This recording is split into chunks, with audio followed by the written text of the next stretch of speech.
Fa molt, molt de temps, en un poble petit hi vivien un vellet i una velleta que mai havien tingut un fill. Com se sentien molt sols, un bon dia van decidir cuinar un homenet de massapà. El cos era de massapà, les sabates i la jaqueta de caramel lluent i els botons de la jaqueta eren petites panses negres. Però tan bon punt la velleta va acabar de posar-li l'últim botó, l'homenet de massapà es va aixecar d'un salt i va començar a córrer. Va sortir de la porta de casa cap a fora al jardí i va seguir corrent fins al carrer. El vellet i la velleta van començar a perseguir-lo, però l'homenet, que era molt lleuger, corria molt més que ells i no el van poder atrapar.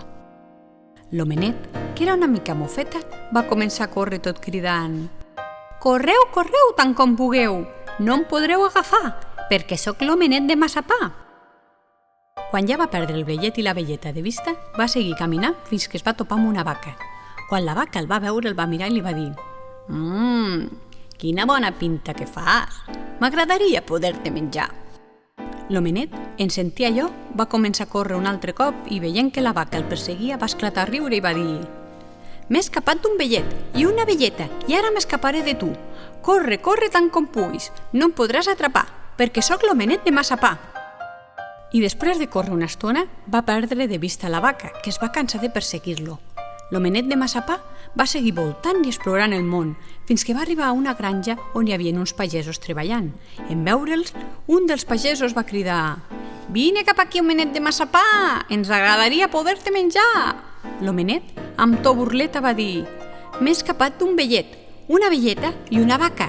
Ara m'escaparé de vosaltres. Correu, correu tant com pugueu. No em podreu atrapar, perquè sóc l'homenet de massapà!» I els pagesos no el van poder atrapar. L'homenet va seguir el seu camí enmig d'un bosc i ja començava a estar una mica cansat de córrer quan de sobte va aparèixer una guineu. Quina gana que tinc, homenet de massapà! Vine aquí, que et vull menjar!» L'homenet de massapà va arrencar a córrer i un altre cop amb el seu to burleta i rient va dir: «M'he escapat d'un vellet, una velleta, una vaca i uns pagesos, i ara m'escaparé de tu. Corre, corre tant com puguis, no em podràs atrapar, perquè sóc l'homenet de massapà!» Però va començar a córrer i la guineu no es va cansar de perseguir-lo fins que finalment van topar amb un riu profund i l'homenet de massapà, que tan petit com era, no podia creuar sol.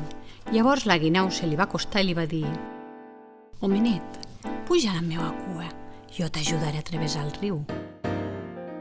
L'homenet va fer cas a la guineu i va pujar sobre la cua.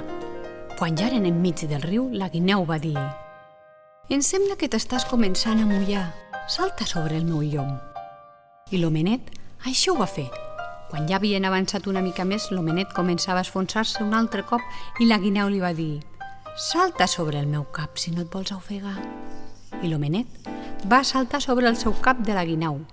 Quan ja faltava menys per arribar a la riba del riu, l'homenet de massapà va començar a mullar-se els peus altra vegada i la guineu li va dir: «Crec que t'estàs mullant els peus. Posa't sobre el meu nas». L'homenet de massapà va saltar sobre el nas de la guineu i quan ja estaven a punt d'arribar a la riba del riu, la guineu va aixecar el cap, va llençar l'homenet en l'aire i se'l va menjar d'una mossegada. I llavors, des d'aquell dia, de l'homenet de massapà no se n'ha tornat a parlar. I conte contat, ja s'ha acabat. Hola, nens i nenes! Com hem vist que us agraden els nostres contes i estem molt contents, volem agrair la vostra confiança al nostre canal. Ja som quasi 1.800 subscriptors, així que a partir d'ara, cada setmana explicarem un nou conte. I si no estàs subscrit al nostre canal, subscriu-te, així estaràs alerta de quan pugem un conte nou.